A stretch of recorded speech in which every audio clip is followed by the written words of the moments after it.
octubre en el Movistar Arena en Buenos Aires. Así que va a ser su gira de adiós.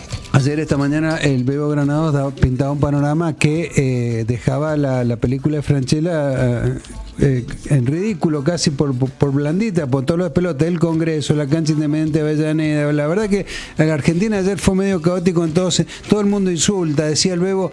Hasta Diego Guelar se le ocurrió decir que Macri era un HDP. Diego Guelar, un diplomático, un tipo de los que uno espera, claro, una palabra sensata.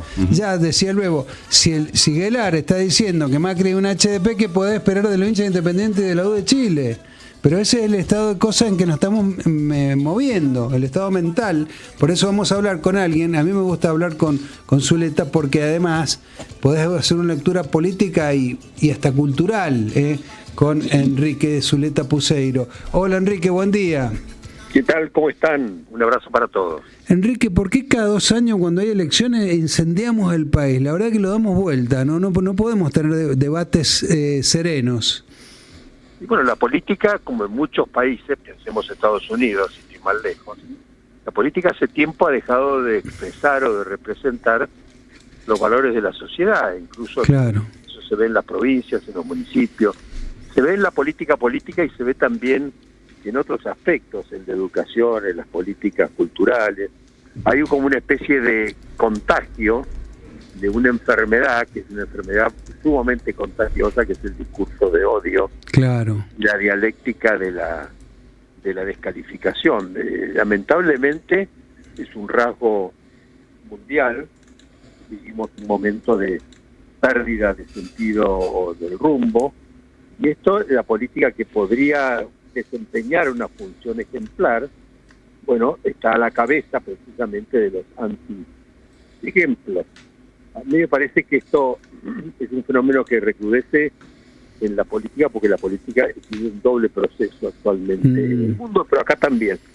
Un proceso, por un lado, de fragmentación, por otro lado, de descomposición. Cada fragmento, en lugar de afirmar identidades, valores, de enfatizar las diferencias y convocar a discutir esas diferencias, más bien sufre adentro un proceso de descomposición.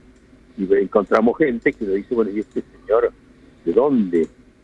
¿Cuándo? Nunca lo escuché decir estas cosas. Esto es una descomposición, es alguien que no domina lo que está diciendo. ¿Quién lo aconsejó? Y nadie. Se contagia de un clima de esta característica. Los medios, en ese sentido, que podrían desempeñar una función diferente, también enfatizan eso. Hay un diario que uno siempre lo tiene que mirar con detalle, porque es un diario que tiene idas y venidas, que es el New York Times, y es que hay 2 páginas en el New York Times, que son la 2 y la 3 en general, donde el diario solo habla de temas y de problemas y de testimonios que tienen que ver con el propio diario, pero no lo que hacen los periodistas, sino las dudas, las discusiones, las cosas que tienen que resolver, los problemas los puntos ciegos. Es como si el diario reflexionara, no lo que hay que pensar, sino qué nos está pasando. Es muy interesante ver ese diario en la página 2 y 3, ahí nomás, detrás de la tapa. El diario es un incendio, particularmente en un mundo en el que hay en este momento 56 guerras hay. 56 guerras, hot wars, guerras calientes, no guerra cultural o guerra de tarifa, ¿no? Y eso, pensemos que en los años 90, en la época de Clinton, hubo una época que no hubo ninguna guerra. Pero es un mundo distinto, es un mundo de estas características. Y el diario elogiaba esta semana, y qué interesante si los medios adoptaran esa especie, que es casi un confesionario de los problemas que tienen y cómo los resuelven. Bueno, fíjate vos que yo le acababa de leer acá, lo leí al aire, un posteo de Darío Gallo, que estudia estos fenómenos, y hablaba justamente, fíjate vos, hablaba en New York Times, dice, los sitios de noticias en Estados Unidos cayeron en julio con cifras preocupantes. El New York Times un 7% menos que un año atrás, y CNN un 38%.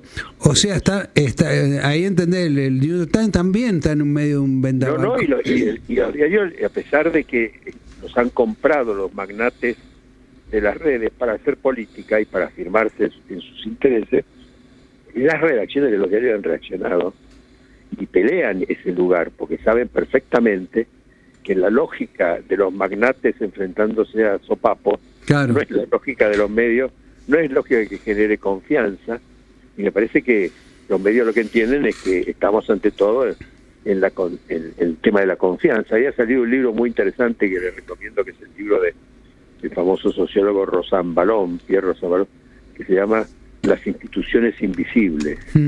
Sí, francés. Hay instituciones que no son de cualquier librería, que básicamente son las instituciones que rodean la confianza. Claro. ¿No es cierto? Y la confianza es invisible. No me pueden decir, bueno, ¿cómo hago para que la gente confíe en mí? Mira, es un lazo invisible. Cultivar eso es un arte complicadísimo, no lo puede hacer Claro. cualquiera. Acá Los medios lo pueden hacer. Acá veo el libro, encima está a buen precio, 31.000 pesos, Sarita. Mira, Lectura obligatoria. Es muy interesante. Interesante. Se habla mucho de las instituciones, y cuando hablan de las instituciones hablan de los jueces, del Poder Legislativo, del presidente, hay otras instituciones que son las que hacen a la confianza. Claro. Y esa es la crisis, es una crisis de confianza. Claro, qué bueno, qué buen dato. Que entre todo este medio, en esta humareda, Enrique, ¿cómo podemos darle un toque de análisis serio a lo que ocurrió en el Congreso? Porque hoy el Congreso es una batalla electoral, más que una batalla por el país. Está todo el mundo haciendo batalla en función de lo que se va a votar ahora en septiembre y después en octubre, y el debate racional no existe en este momento. Bueno, lo que pasa es que también me parece hay dos dimensiones mezcladas. Una cosa es la política nacional, que es la de octubre, y otra cosa son las provincias. En las provincias hay una lógica distinta, porque lo que estamos ante provincias que en general son provincias exitosas.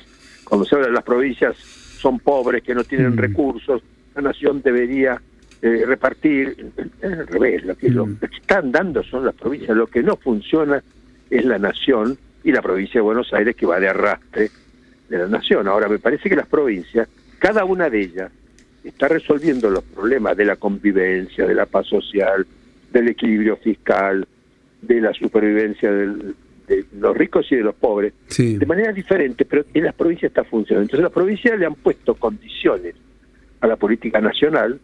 ¿Ustedes qué quieren? Y yo quiero diputados o senadores. Bueno, perfecto, acá los tenés, pero yo quiero cerrar esta provincia, protegerla. Y esa lógica aterriza en una cantidad de instituciones. Por ejemplo, esa discusión de ayer sobre las jubilaciones. Sin duda cabe que todos los políticos querrían quedar bien con los jubilados, pero ninguno está dispuesto a patear el sistema y hacerlo volar por el aire, porque todo gobernador... ¿Por qué voy yo a financiar las 13 cajas que no se han trasladado? ¿O por qué? Es decir, hay una cantidad de instituciones que no son instituciones de confianza, por la falta de aportes, etcétera, que todos lo viven como un problema. Hay un avance en la cultura económica de la Argentina extraordinario. La gente hoy, si vos decís que un gasto necesita prever un recurso, te decís algo que cualquiera jamás discutiría. No importa. Acá lo que hay que hacer es arremeter y después veremos cómo hacemos. Claro, no es palo ahí a la bolsa. Bueno, entonces eso fuera.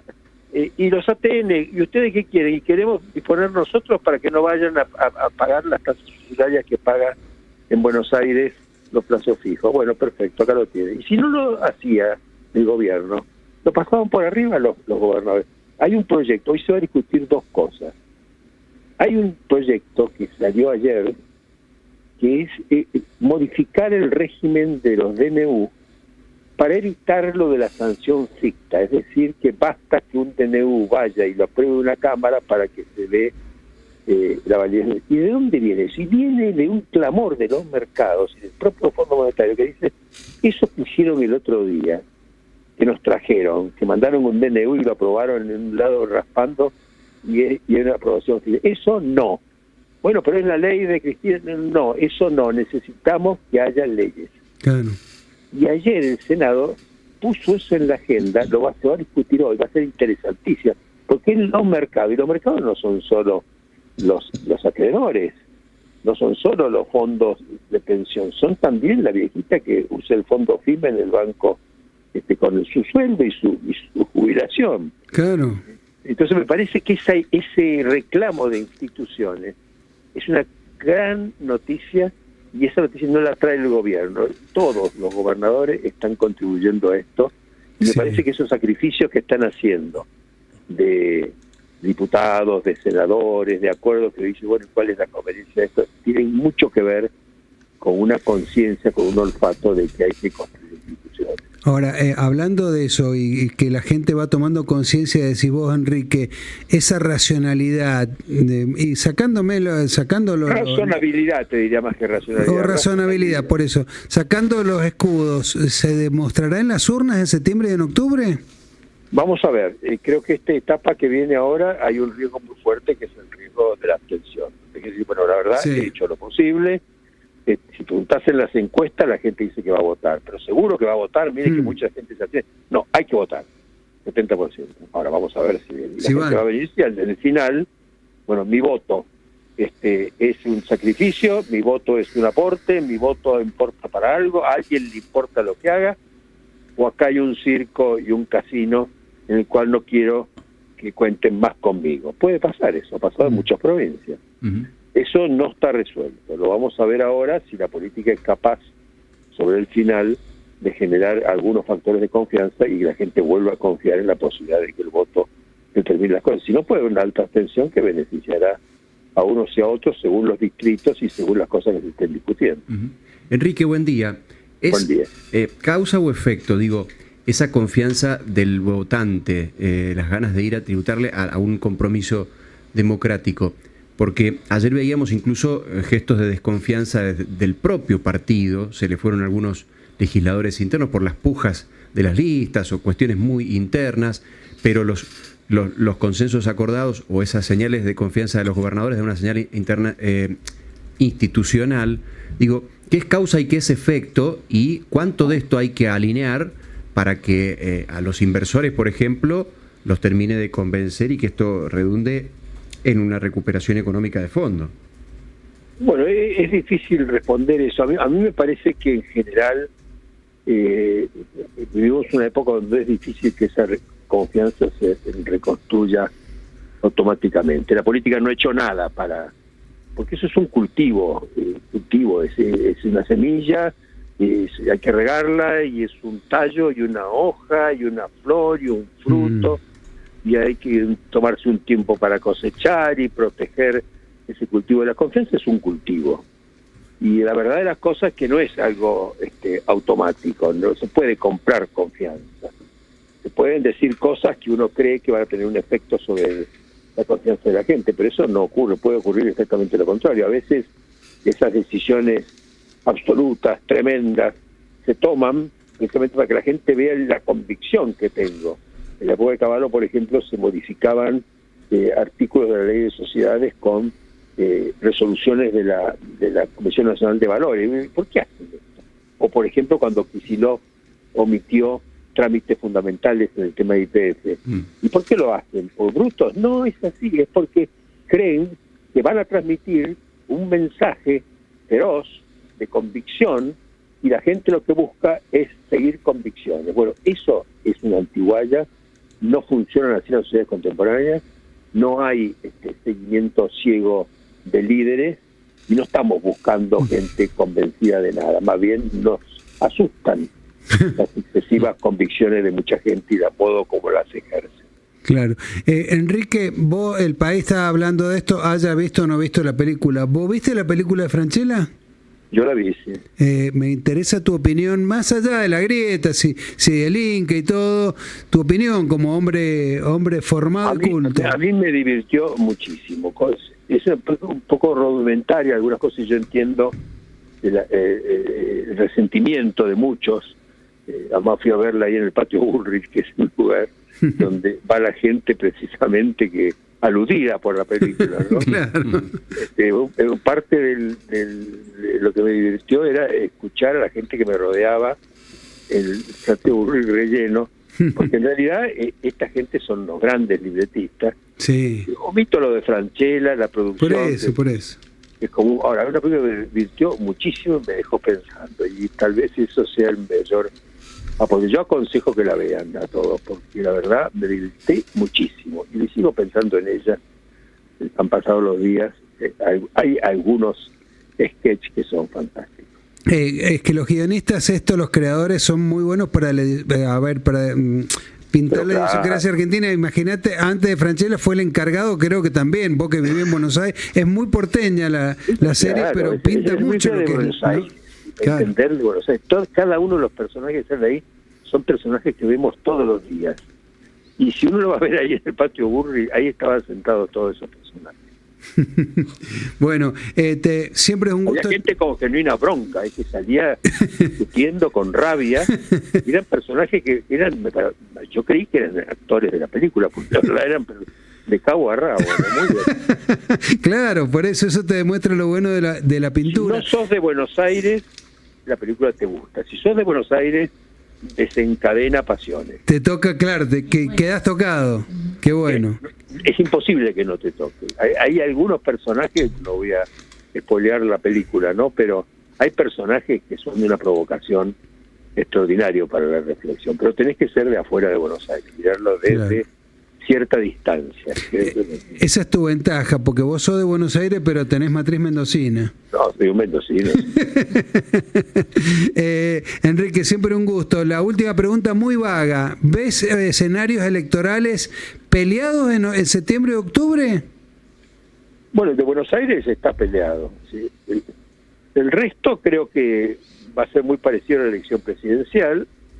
No, son 24 elecciones. Claro. Depende de las provincias, son 24 elecciones. Todos tratarán de sacar una suma algebraica de los más y los menos y todos proclamarán que han ganado. Que han ganado, claro. Pero la verdad, como ayer, por ejemplo, todos los diarios dicen el gobierno triunfó porque evitó la reforma jubilatoria, pero le metieron 13 leyes vetadas en los últimos 3 meses y van a seguir hoy. Claro. Entonces, ¿cuál es la victoria? Bueno, la idea hay que decir que vamos ganando.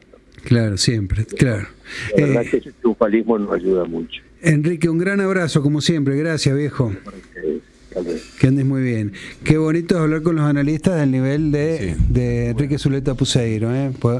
Podemos hablar de política, de la sociedad y hasta de la película de Francella Homo Argentum. Coincidís, grosso modo, vos la viste la peli, ¿no? Me gusta lo que dice Enrique respecto a la mirada que puede tener un porteño o un bonaerense respecto al resto del interior del país, porque los prototipos